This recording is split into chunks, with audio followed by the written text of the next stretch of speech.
Bonjour, mesdames, messieurs, chers amis.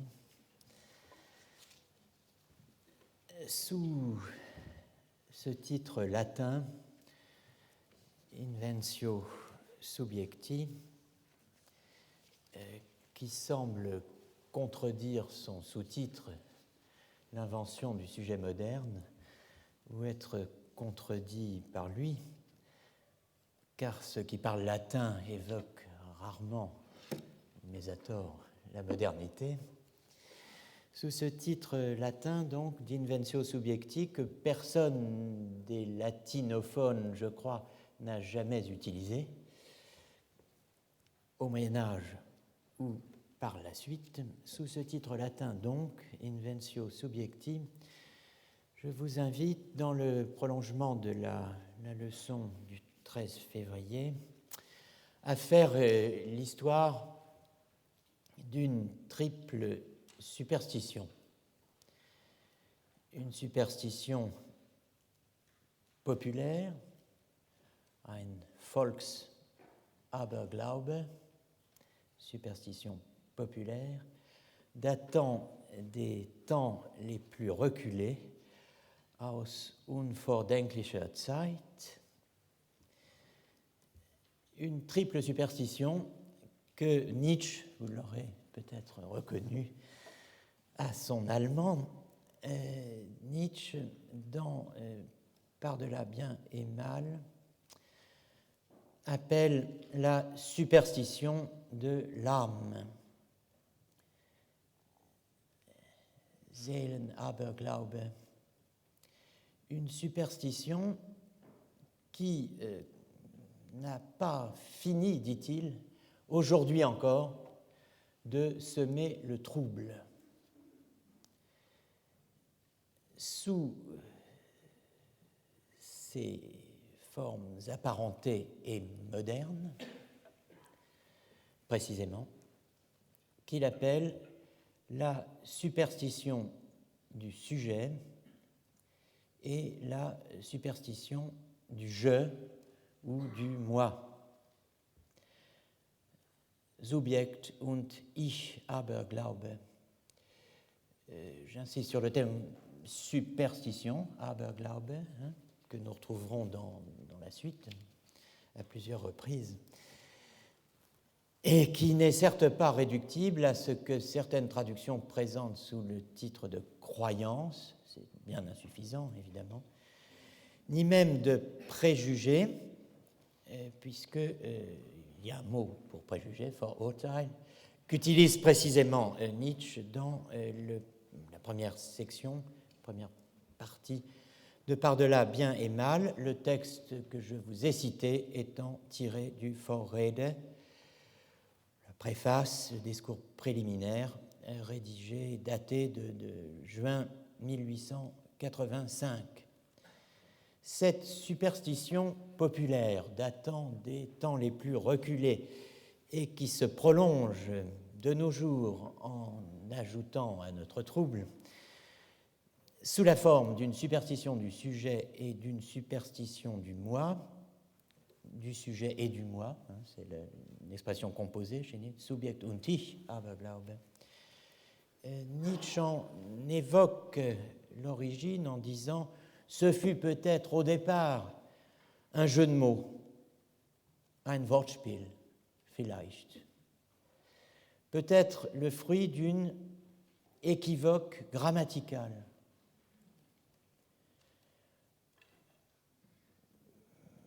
Équivoque étant une traduction un peu lointaine pour Verführung.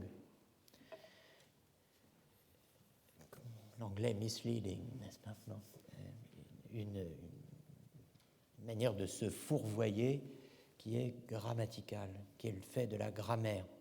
Ou bien une généralisation téméraire, abusive, de faits extrêmement restreints, dit-il, très personnels, humains trop humains, menschlich allzu menschlichen Tatsachen.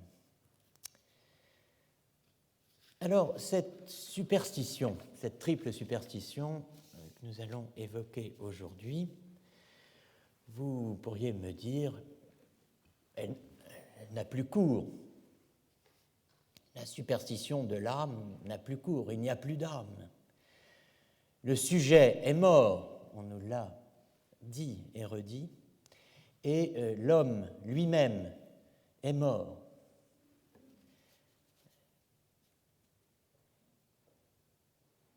Je voudrais, puisqu'il sera essentiellement question dans ce cours, comme celles et ceux qui ont assisté à la leçon inaugurale le savent déjà, je voudrais, puisqu'il sera essentiellement question dans ce cours d'archéologie philosophique, une expression foucaldienne, m'arrêter un instant avec vous sur cette autre expression foucaldienne, sans doute infiniment plus connue que celle d'archéologie philosophique, la mort de l'homme.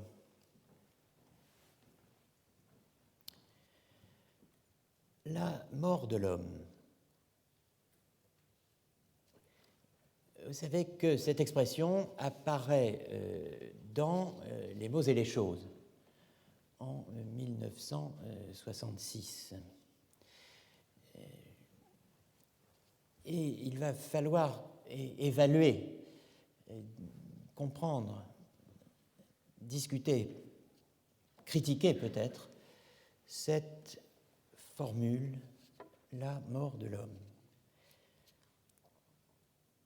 Je vous lis tout d'abord un passage des mots et des choses qui vous étonnera peut-être, puisque c'est en fait sous l'imputation de nouveauté, la nouveauté de la question de l'homme, que se fait jour progressivement, en quelques lignes, l'annonce de sa mort prochaine. La question de l'homme est nouvelle et elle est destinée à, heureusement, disparaître, dit Le Foucault de 1966.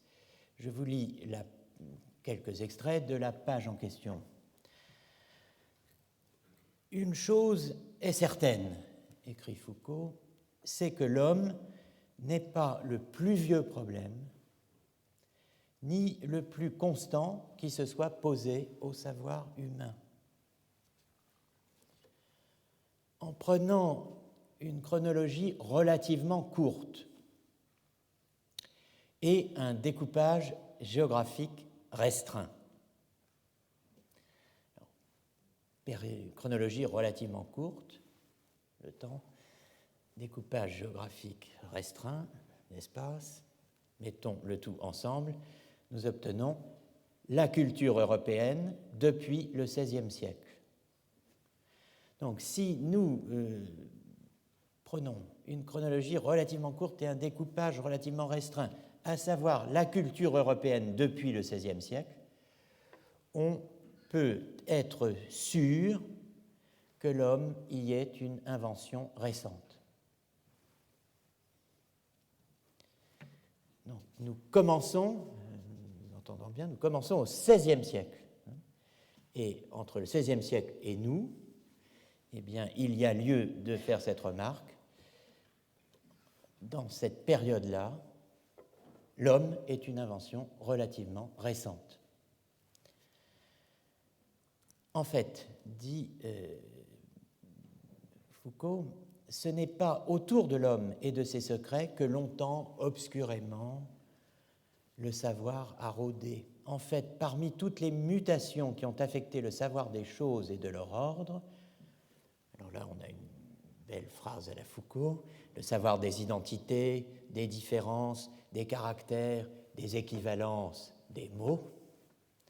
Eh bien, bref, au milieu de tous les épisodes de cette profonde histoire du même, un seul épisode depuis le XVIe siècle, un seul, celui qui a commencé il y a un siècle et demi et qui est peut-être en train de se clore, a laissé apparaître la figure de l'homme. Nous sommes donc en 1966. La figure de l'homme est apparue pour la première fois il y a, dit Foucault, un siècle et demi. L'homme, dit Foucault, est une invention dont l'archéologie de notre pensée montre aisément la date récente.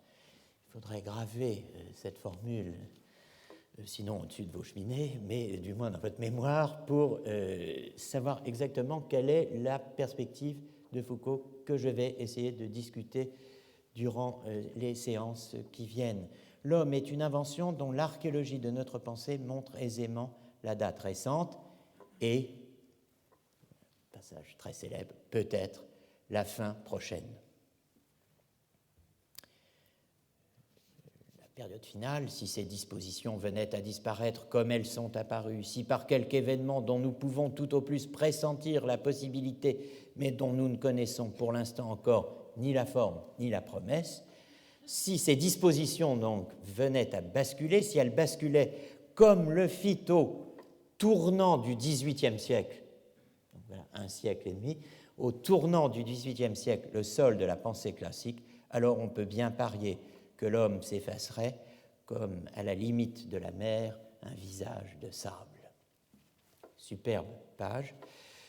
Alors, que dire ? D'abord attirer votre attention sur depuis le XVIe siècle, la culture européenne depuis le XVIe siècle. Voilà le terme initial du parcours foucaldien et le terme final étant notre époque. C'est sur cet espace-là que Foucault fonde son propos. Pourquoi le XVIe siècle ? La réponse qui vous viendra, j'imagine, immédiatement à l'esprit, c'est bien, écoutez, il s'agit de l'invention du sujet moderne.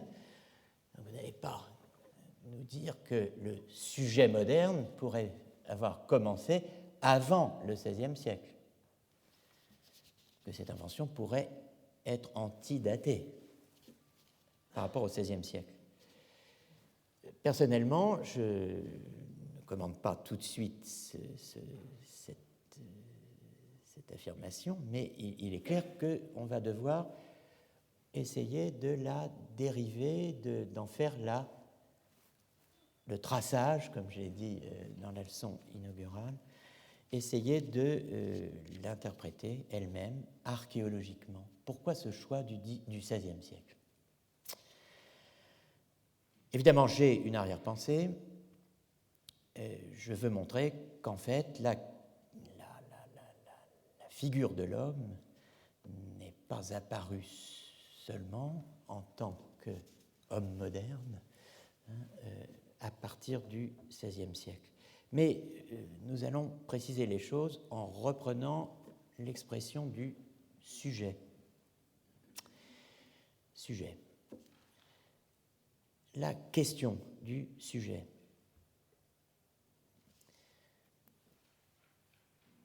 Nous devons, en somme, tenir trois fils ensemble. Le moi, le sujet, l'âme et l'homme, qui est ce qui est tissé par ces trois fils. Et essayer de comprendre ce que peut bien signifier l'apparition, l'émergence, la naissance, puis la mort de l'homme sous la plume de Foucault. Nous avons, pour le moment, pris la page la plus célèbre de Foucault, probablement, dans l'ouvrage le plus célèbre, et justement célèbre de Foucault, peut-être, Les mots et les choses. Il faut savoir néanmoins que Foucault est revenu sur cette expression, la mort de l'homme.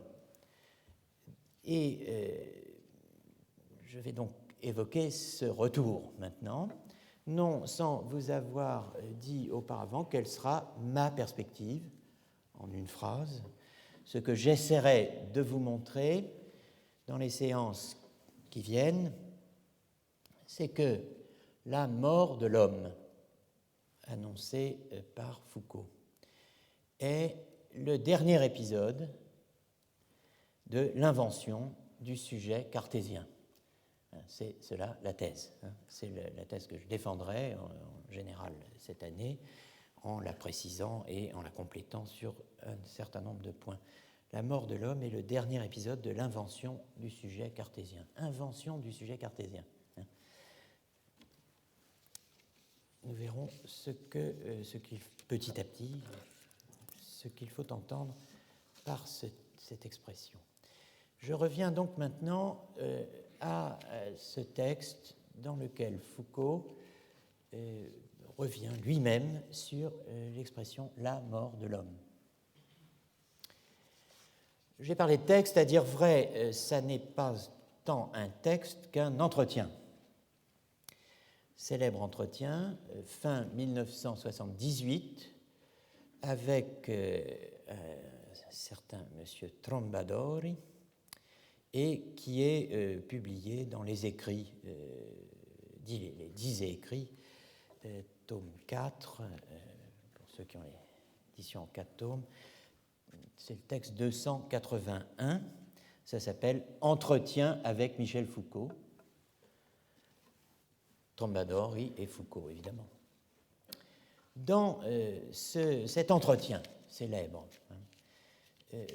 Foucault dit avoir confondu, sous cette expression, la mort de l'homme, ce qu'il appelle deux aspects distincts. Premier aspect. Dans les différentes sciences humaines qui, dit-il, se sont développées à notre époque, XXe siècle, fin XIXe, XXe, essentiellement. Les différentes sciences humaines qui se sont développées à notre époque.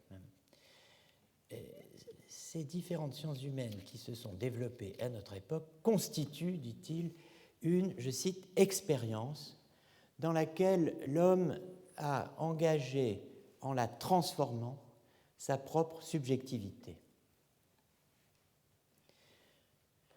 Dans donc la constitution des sciences humaines, une expérience humaine se met en place, se constitue, qui implique et transforme la subjectivité humaine.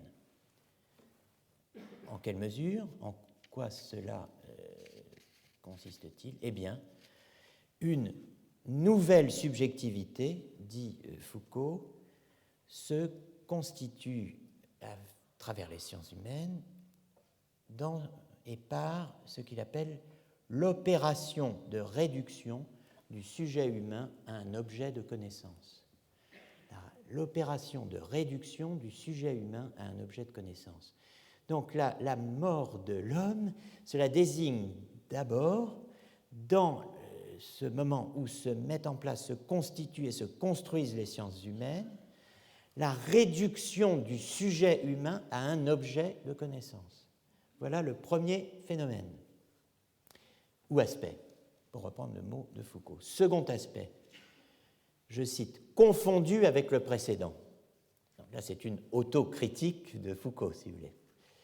J'ai, dit-il, confondu avec ce dont je parlais, un autre aspect que je vais maintenant vous présenter en citant Foucault, au cours de leur histoire. Leur histoire. Les hommes n'ont jamais cessé de se construire eux-mêmes. Donc, l'affaire humaine est une vieille histoire, qui n'a jamais connu de cesse.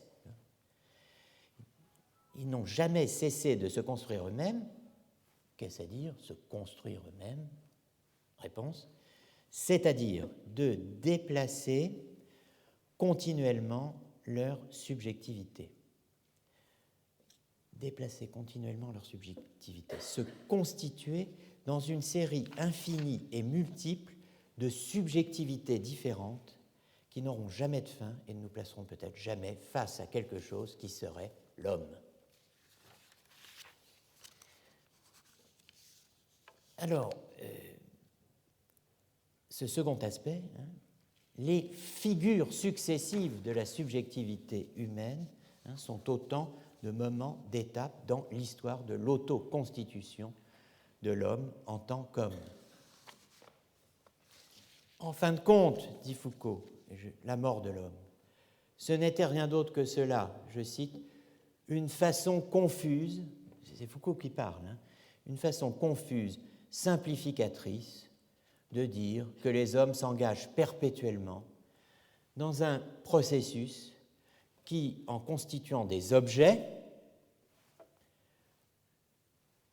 le déplace en même temps, le déforme, le transforme et le transfigure comme sujet. Donc l'homme qui produit des objets ne cesse de se transformer comme sujet en relation à ces objets qu'il pose dans des pratiques de savoir. Alors, on est un peu perplexe. La mort de l'homme, ce ne serait donc que cela, une façon confuse et simplificatrice d'évoquer au fond le caractère changeant des figures de la subjectivité humaine et le fait que toutes ces figures doivent être entendues dans la relation qui constitue le sujet humain comme sujet humain, la relation à un objet, objet de savoir, objet de connaissance, etc.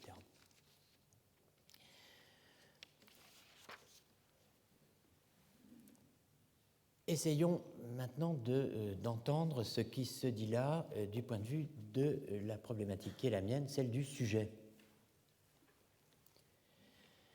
Selon le témoignage de Paul Venn, dans le livre très vivant, intéressant, Foucault, sa pensée, sa personne, selon le témoignage de Paul Venn, Foucault disait que, je cite Paul Venn citant Foucault, la question du sujet avait fait couler plus de sang au XVIe siècle que la lutte des classes au XIXe. Et Foucault précisait, en renvoyant à Lucien Febvre, que, je cite de Rechef, l'enjeu des guerres de religion était pour les protestants de se constituer en sujet religieux,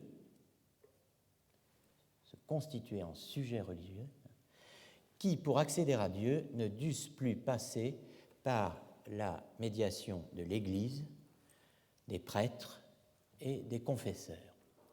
Donc une constitution du sujet en sujet religieux non médiée par, à l'évidence, des institutions, dans un rapport à Dieu. Alors j'ai beaucoup insisté tout à l'heure sur le XVIe siècle. Je vous dis pourquoi le XVIe siècle. Et on commence à avoir une petite idée de la raison pour laquelle Foucault a mis en place cette chronologie qu'il appelait restreinte, un découpage restreint et une chronologie relativement courte, la culture européenne depuis le XVIe siècle. La culture européenne depuis le XVIe siècle égale depuis la mise en place, l'invention, la formulation, l'émergence de la question du sujet, qui a fait couler plus de sang au XVIe siècle que la lutte des classes au XIXe.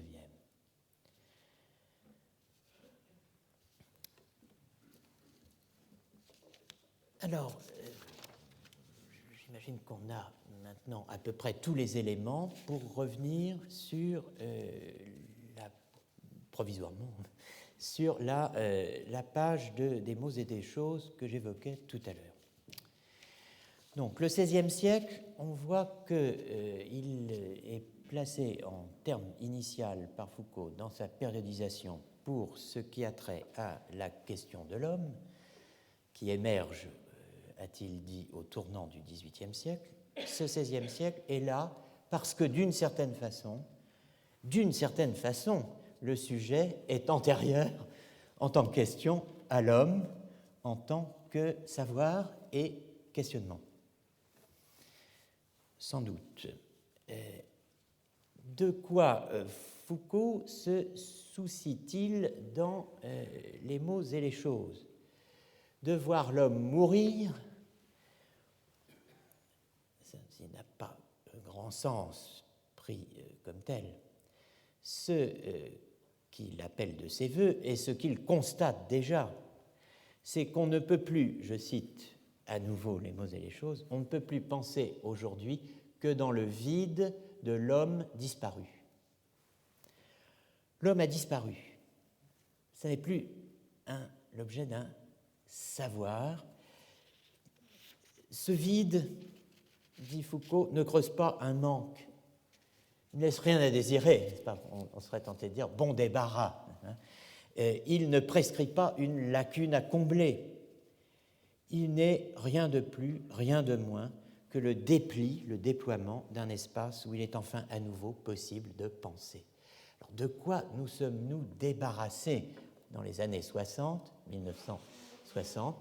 En quoi sommes-nous à nouveau, à l'époque, capables de penser, à même de penser ? Que signifie l'homme a disparu ? Eh bien, cela signifie quelque chose de très précis. L'anthropologie vit ses derniers jours. L'anthropologie dont Foucault dit, l'anthropologie constitue peut-être la disposition fondamentale qui a commandé et conduit la pensée philosophique de Kant jusqu'à nos jours. Alors bon, petit à petit, la scène s'éclaire. XVIe siècle, émergence de la question du sujet. XVIIIe siècle, apparition de l'homme. Apparition de l'homme, qu'est-ce que ça veut dire ? Apparition de l'anthropologie. Vous connaissez le célèbre mot, l'histoire de l'Égypte, c'est l'histoire de l'égyptologie. Bon, l'histoire de l'homme, c'est l'histoire de l'anthropologie. C'est-à-dire, il y a homme quand il y a anthropologie. Sinon, il y a autre chose. Ça ne veut pas dire qu'il n'y a pas d'êtres humains, mais il n'y a pas cela, l'homme, avant l'anthropologie. Or, c'est de cela que nous prenons congé, et Foucault le dit, le répète. Vous trouverez ça, par exemple, page 353 des mots et des choses. Il n'y a pas d'autre moyen d'avancer, n'est-ce pas, que de détruire jusqu'en ses fondements le quadrilatère anthropologique. Je reviendrai sur cette expression. Tous les efforts pour penser à nouveau s'en prennent à cela, à l'anthropologie. Il faut déraciner l'anthropologie.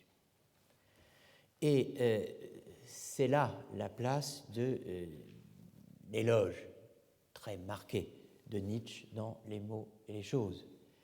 Peut-être faudrait-il voir le premier effort de ce déracinement de l'anthropologie auquel sans doute est vouée la pensée contemporaine dans l'expérience de Nietzsche, à travers une critique philologique, à travers une certaine forme de biologisme. Nietzsche a retrouvé le point où l'homme et Dieu s'appartiennent l'un l'autre, où la mort du second est synonyme de la disparition du premier.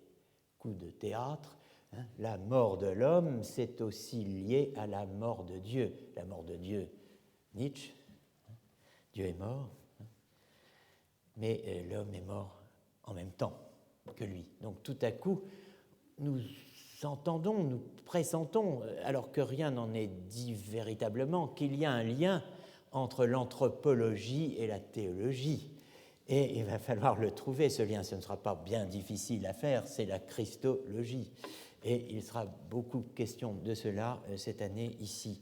En tout cas, Nietzsche nous propose ce futur, dit Foucault, à la fois comme échéance et comme tâche, la double mort de Dieu, de l'homme. Et cela, je cite, marque le seuil à partir duquel la philosophie contemporaine peut recommencer à penser. D'où le fait que Nietzsche, dit Foucault, continuera longtemps à surplomber le cheminement de notre pensée, sans l'homme, sans Dieu. Déraciner l'anthropologie. De quelle anthropologie s'agit-il ? Quelle anthropologie devons-nous déraciner ? Eh bien, celle qui, précisément, se met en place au tournant du XVIIIe siècle.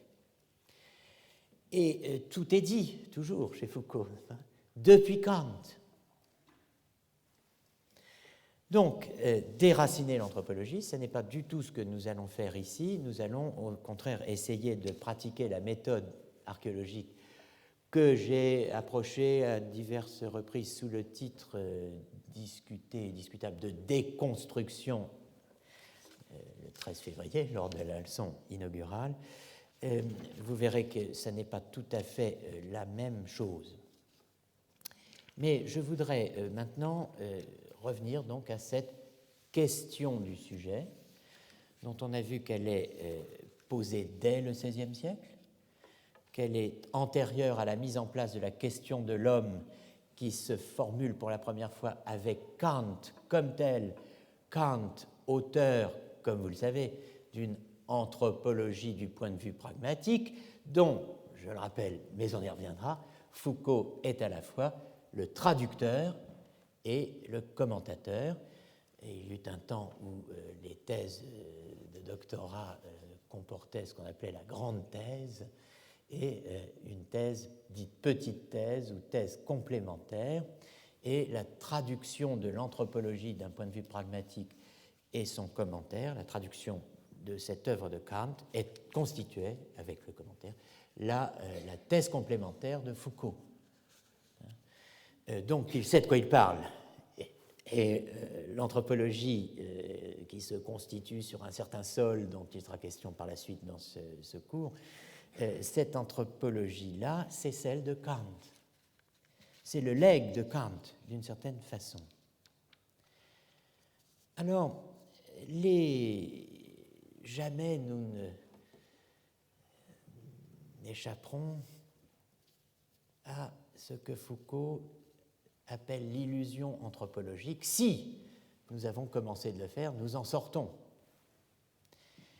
Nous savons désormais qu'il n'y a pas cela, l'homme, qui nous attendrait au terme de l'histoire des diverses figurations, formes prises par la subjectivité humaine. Bon, nous ne serons jamais face à quelque chose qui serait l'homme. Quelque chose qui serait l'homme. L'homme n'est pas une chose.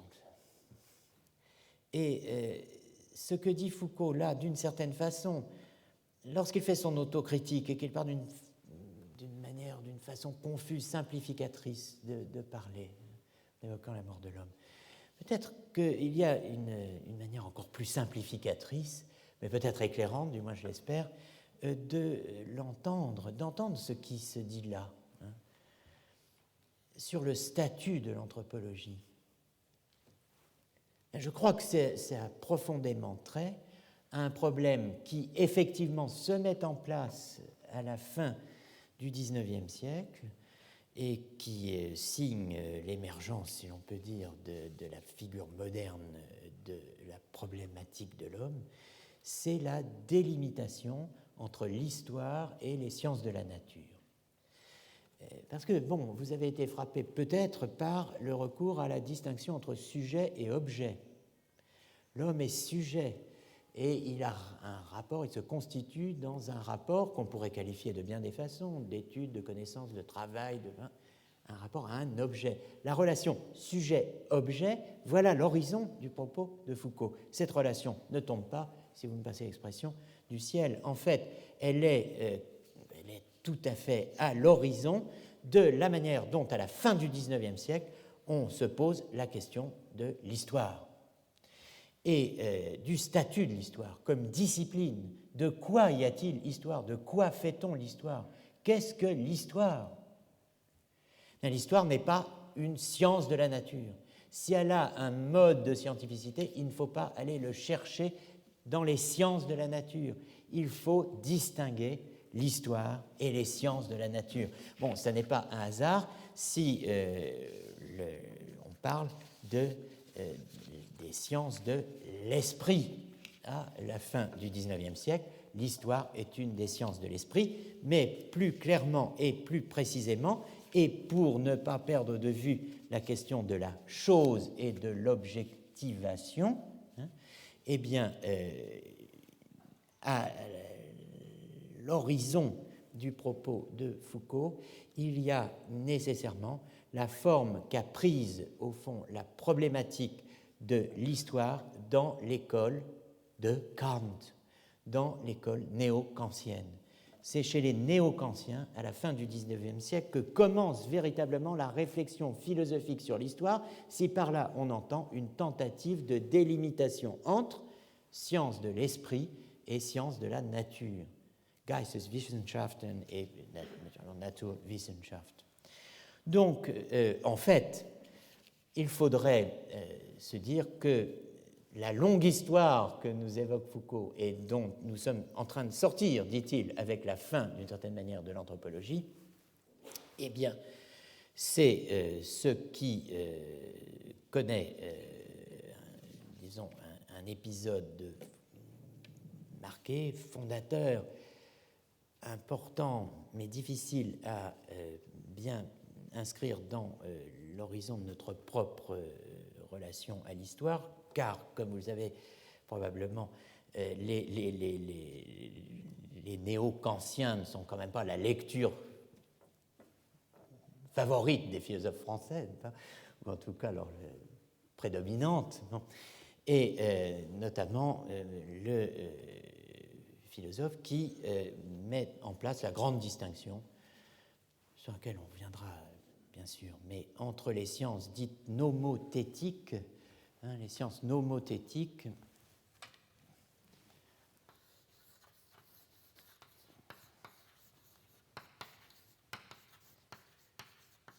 et les sciences idiographiques.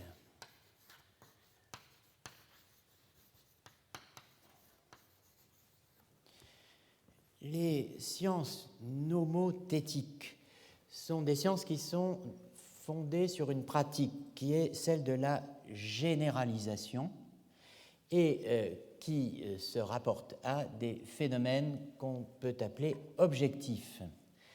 Elles ont évidemment comme porte-étendard, disons, les sciences de la nature. Les sciences de la nature sont nomothétiques. Il y va du général et du généralisable et de l'objectif, de l'objectivable. Le savoir idiographique est un savoir non pas de l'idiotie, bien que le terme puisse s'utiliser dans ce sens, un savoir de la propriété du propre, de la particularité du particulier. L'idiographie, c'est ce qui a trait à la description, graphie, du particulier. Idion en grec, idios, idion. Donc, son point d'application, c'est le particulier. La pratique est une pratique de particularisation. On s'intéresse au particulier, au contingent, à l'unique. Ça pourrait presque être étudier ce que jamais l'on ne verra deux fois, n'est-ce pas?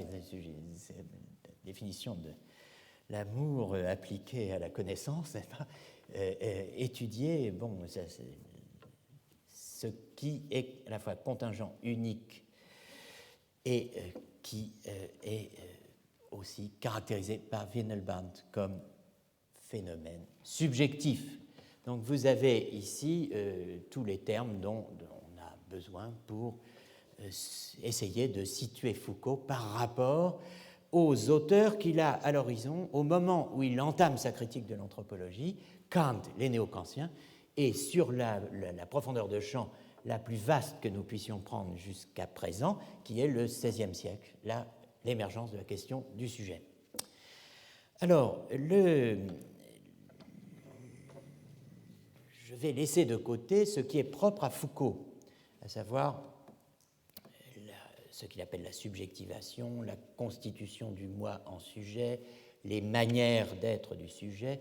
Il ne s'agit pas de faire une histoire de la pensée de Foucault ici, mais je vais parler en médiéviste, en historien de la pensée médiévale, en archéologue de la philosophie autant que possible, et en tout cas en archéologue du sujet. Je vais donc me situer avec vous cette année, dans les semaines qui viennent, à un niveau d'analyse et de description qui est antérieur, qui est un pas, et même peut-être plusieurs pas, en deçà de ce que décrit Foucault dans son entretien avec Trombadori. Autrement dit, je vais me situer là où, ou bien avant que des expressions comme sujet humain, subjectivité et, a fortiori, réduction du sujet humain à un objet de connaissance, bien, avant que des expressions comme ces trois-là, sujet humain, subjectivité, réduction du sujet humain à un objet de connaissance, aient acquis le sens, la portée, la fonction qui sont les leurs dans l'entretien de Foucault avec Trombadori, avant donc que la relation sujet-objet ne se soit imposée sous la forme que présuppose l'usage qui en est fait dans l'entretien. Usage kantien, usage néo-kantien, usage post-kantien, qui renvoie à ce qu'on appelait au XIXe siècle l'Erkenntnistheorie, la théorie de la connaissance. Donc on va faire un pas, on va rétrocéder, disons, reculer, disons, de quelques pas seulement d'un pas, c'est-à-dire que je ne vais pas seulement reculer de Kant au XVIe siècle, mais je vais vous inviter à reculer du XVIe siècle à... Alors j'ai annoncé ce qui a terrifié un lecteur, n'est-ce pas, le concile de Chalcédoine, n'est-ce pas, bon, mais oui, il faudra aller jusque-là, mais rassurez-vous, pas aujourd'hui quand même. On va marquer quelques pauses. En tout cas, j'aimerais, dans les quelques minutes qui restent, évoquer cette question du sujet au XVIe siècle. C'est très important pour moi, qui me situe dans la mouvance, l'après-coup, l'aftermath de l'archéologie du savoir et des travaux de Michel Foucault. C'est important pour moi d'essayer de comprendre quelle est ma propre position vis-à-vis de cette affirmation. La question du sujet a fait couler plus de sang au XVIe siècle que la lutte des classes au XIXe. Je ne vais pas essayer de savoir, quantifier les litres d'hémoglobine qui ont coulé à cette occasion. Ce n'est pas cela qui, évidemment, m'intéresse, c'est d'essayer de comprendre quelle est la pertinence de l'expression « la question du sujet au XVIe siècle ». Et c'est très modeste et limité, la question du sujet au XVIe siècle.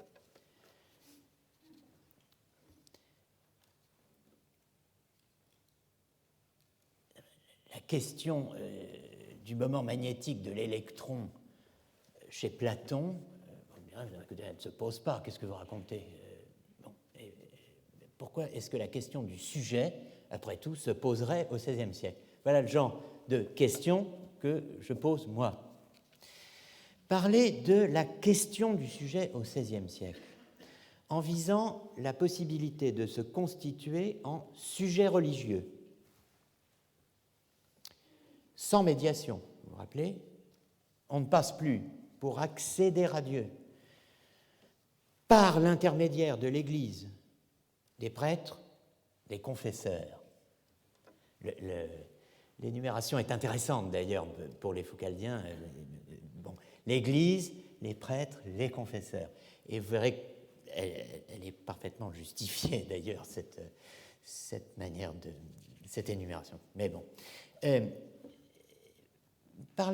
Évoquer la question du sujet au XVIe siècle en visant la possibilité de se constituer en sujet religieux sans médiation. C'est d'une formidable, savoureuse, provocante et stimulante ambiguïté. Cela pourrait faire l'objet d'un séminaire d'1 an. Bon, nous ne pourrons pas faire cela. Mais ce que je puis indiquer à grands traits, c'est que le rejet de la médiation existe. Ce n'est pas un fantasme de Michel Foucault. Il existe au XVIe siècle, assurément. Il est bien antérieur au protestantisme aussi. Et c'est cela qu'il faut prendre en compte dans une archéologie du sujet, entre autres choses. Le rejet de la médiation de toute médiation est central dans la théologie de ce qu'on a appelé la mystique rhénane, la mystique rhéno-flamande, dans les diverses théologies et pratiques liées à ce que l'on désigne parfois comme Béguine, comme Bégard, comme frères et sœurs du libre esprit, qui sont des mouvements hérétiques de l'espace rhéno-flamand qui ont connu leur acmé tout particulièrement donc au XIVe siècle. Le rejet de la médiation est central dans la théologie de la mystique rhénane. La mystique rhénane, alors voilà beaucoup de termes, n'est-ce pas, qu'il va falloir apprivoiser petit à petit. Bon, certaines les pratiquent tous les jours, d'autres moins. Donc, il est central dans la théologie de la mystique rhénane. Il est lié, ce rejet, à l'univers dionysien, l'univers de Denis, le pseudo-aréopagite.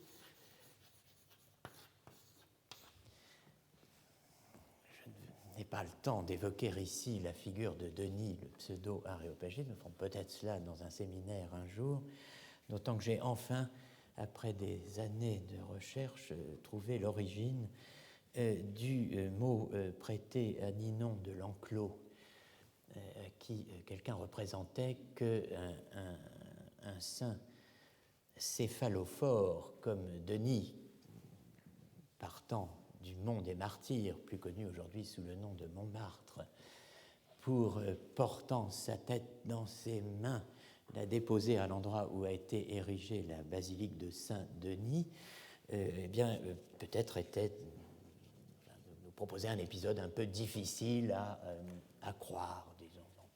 Et la réponse de Ninon d'Enclos était, vous savez, monsieur, en ces sortes d'affaires, il n'y a que le premier pas qui coûte. Et donc j'ai longtemps cherché d'où venait ce propos. Je crois avoir trouvé. C'est difficile, vous savez, c'est comme ce sont ces mots historiques que personne n'a jamais prononcés. Bon, mais enfin. En tout cas, le Denis en question, vous trouvez à Athènes une église qui est consacrée à Denis l'Aréopagite.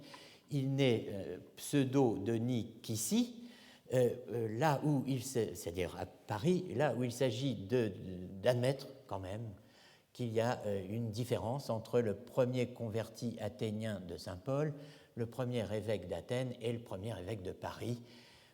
Une différence de quelques siècles. Bon, on dirait que quelqu'un qui porte sa tête, il peut la porter longuement, mais enfin, quand même, là, c'est la chronologie pose un véritable difficulté, un véritable problème. Donc, l'univers dionysien, Denis l'Aréopagite, qui pseudo-aréopagite, est un moine syrien probablement qui a composé un certain nombre de textes qui sont fortement imprégnés de néoplatonisme, qui constitue, si l'on peut dire, une des figures majeures du néoplatonisme chrétien.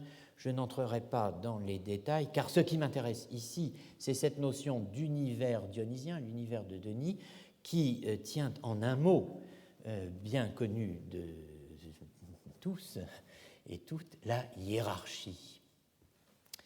Hiérarchie céleste, c'est les hiérarchies des anges, évoquées encore dans les élégies de Duino. Qui m'entendrait si je criais parmi les hiérarchies des anges?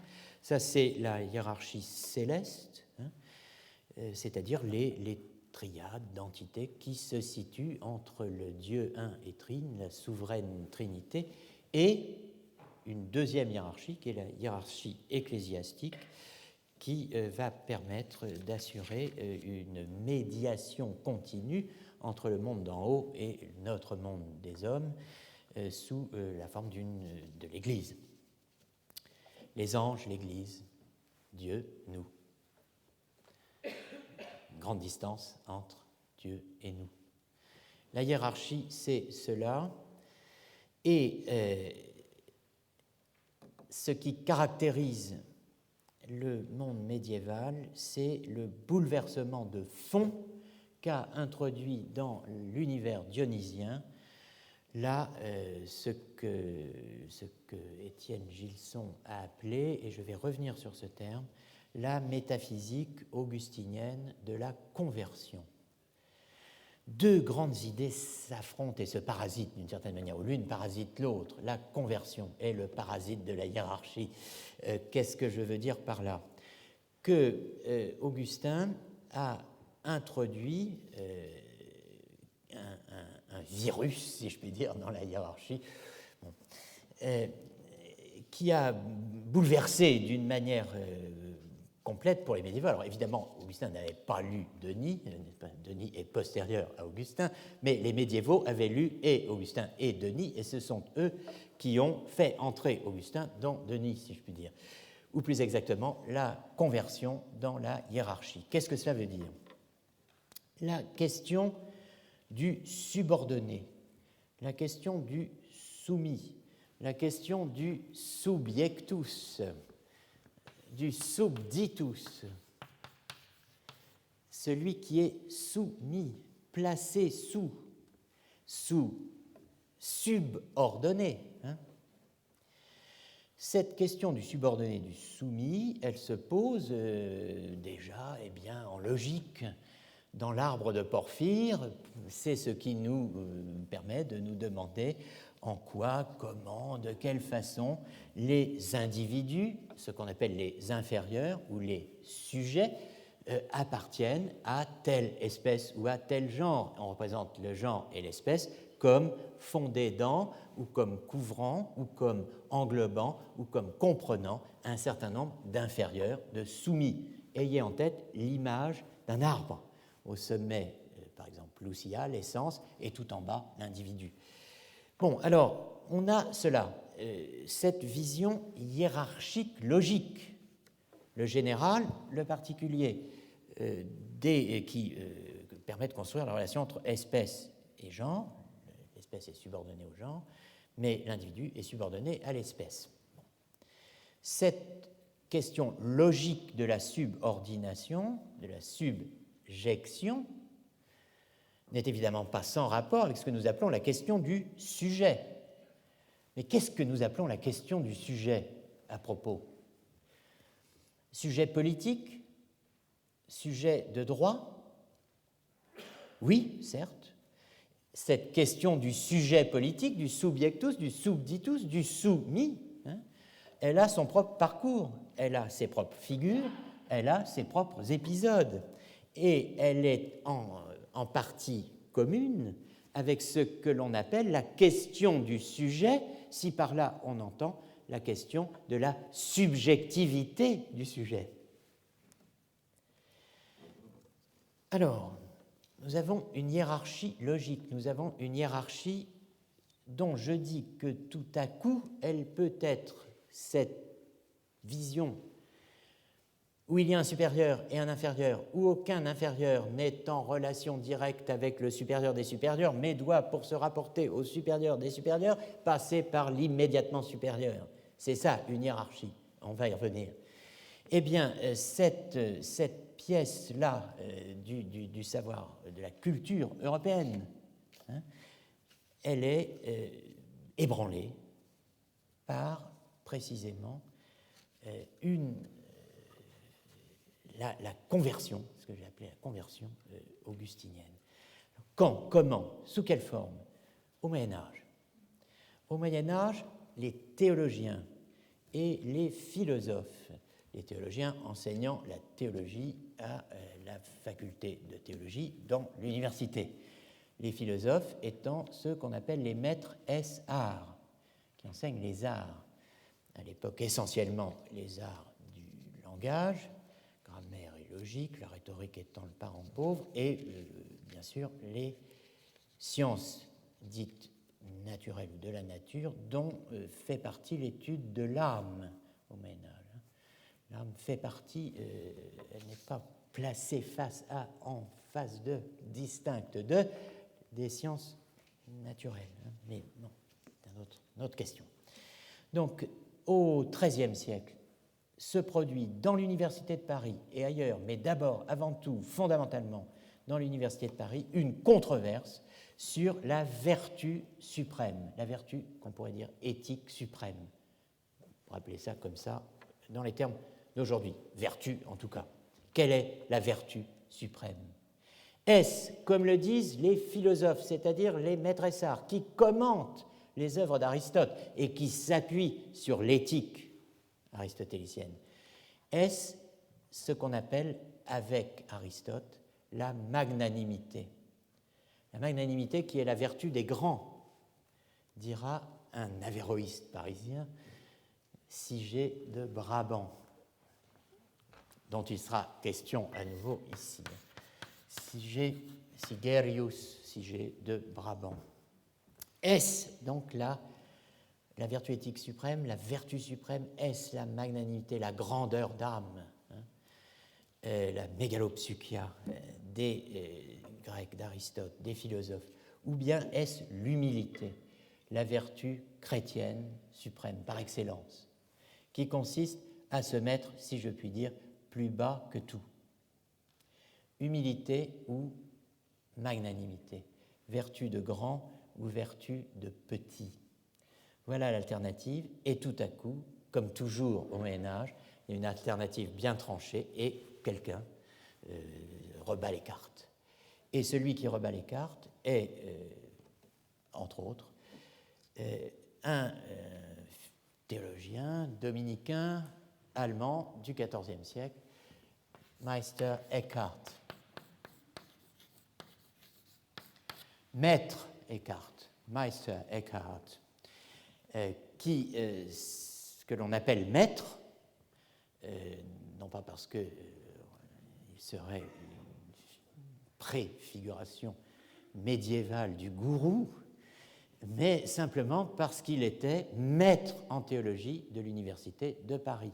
Il est le troisième Allemand à avoir été maître en théologie à Paris, après Albert de Grosse et Albert le Grand, qui a laissé le nom de la place Maubert, n'est-ce pas? Enfin, c'est une légende d'ailleurs, ça, mais peu importe. Maître Albert, n'est-ce pas? Il y a eu un certain maître Dietrich, et il y a Meister Eckhart, maître Eckhart. Maître Eckhart redéfinit l'humilité en philosophe et en théologien, d'une manière nouvelle, en disant que, précisément, l'humilité véritable consiste à rejeter tout intermédiaire. C'est-à-dire, ça n'est pas se mettre plus bas que tout, se placer sous toutes les créatures au plus bas, c'est se mettre au plus haut, au-dessus de toutes les créatures, dans un contemptus mundi philosophique, n'est-ce pas? On s'élève au-dessus du monde, on s'élève au-dessus de toutes les créatures pour être subordonné à Dieu seul, c'est-à-dire être dans une relation directe, immédiate à Dieu. D'où la notion de conversion. On se tourne directement vers Dieu, c'est la conversio. On peut se détourner de Dieu, c'est la versio. Qui se détourne de Dieu chute vers un néant impossible, puisqu'on doit à Augustin une réfutation décisive du manichéisme qui fait qu'il n'y a pas de mal souverain, et donc pas de mal absolu, donc pas de fond du mal. On ne peut jamais toucher le fond du mal, il n'y a pas de fond, il est sans fond, et c'est bien pourquoi le pécheur s'exaspère dans cette impossibilité, cette incapacité de toucher jamais le fond du mal. Bon, et alors, on peut laisser de côté les intermédiaires si on s'élève au-dessus de toutes les créatures. Et les premières créatures qu'on va laisser de côté, eh bien, c'est par exemple les structures ecclésiales, c'est peut-être l'Église, c'est peut-être les sacrements. Et il y a des écartiens au XIVe siècle, dont beaucoup vont finir soit jetés dans le Rhin, soit brûlés, n'est-ce pas, écartiens, qui se réclament Descartes. Ce sont les fameux frères et sœurs du libre esprit, dont certains se réclament Descartes. C'est la figure du sauvage sans nom, der namenlose Wilde, le sauvage sans nom des Suzeau, n'est-ce pas? Bon, etc. Il y a un rejet de la médiation. On peut se tourner directement vers Dieu. Sunder mittel, ohne mittel, sine medio, sans intermédiaire.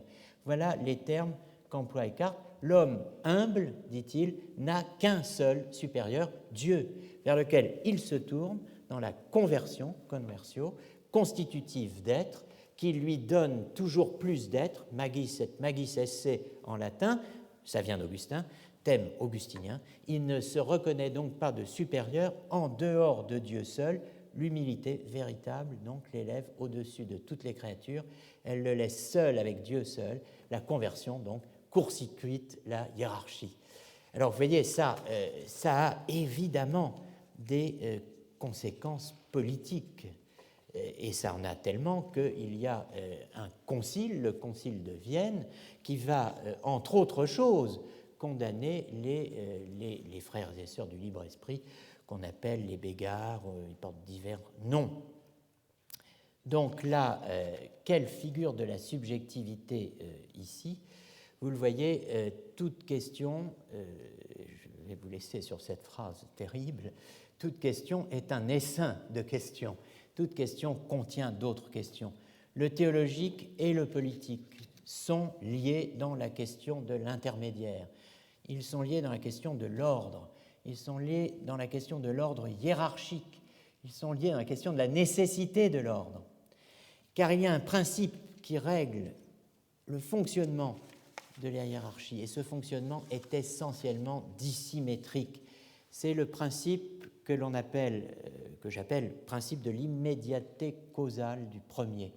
C'est là-dessus que je terminerai. Immédiateté causale du premier, le Dieu suprême, la cause des causes, eh bien, il est à proximité de tout, bien que tout soit à distance de lui, n'est-ce pas? Et le principe de l'immédiateté causale, c'est que dans cet univers hiérarchique, Dieu peut faire, en se passant d'intermédiaire, tout ce qu'il fait habituellement par l'intermédiaire des intermédiaires. Donc il peut se passer des intermédiaires. La cause première est au-dessus des intermédiaires. En revanche, l'inférieur qui veut monter vers le supérieur dans l'univers hiérarchique frappe à la porte du premier bureau, n'est-ce pas, qui est la hiérarchie et la bureaucratie ont la même structure, si vous voulez, mais bon, il y a un supérieur hiérarchique immédiat, de même qu'on est récompensé dans la personne de son chef, n'est-ce pas, ou qu'on écrit au ministre sous couvert, de sous couvert, de sous couvert, de sous couvert, les fonctionnaires me comprennent, n'est-ce pas? Bon, eh bien, là, c'est pareil. Vous n'accédez au supérieur que par l'intermédiaire de l'immédiat supérieur, qui peut être très bas dans la hiérarchie, par de contact direct. Alors, voilà, cet ordre hiérarchique, c'est un ordre politique, puisque, évidemment, il a servi aussi de modèle à la mise en question de la relation entre le pape et l'empereur.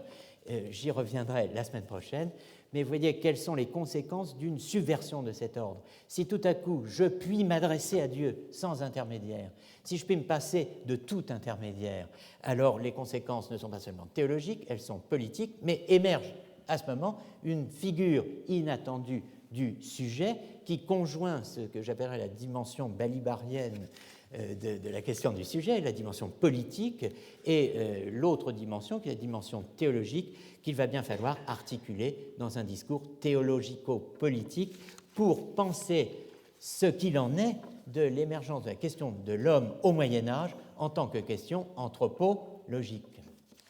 Merci.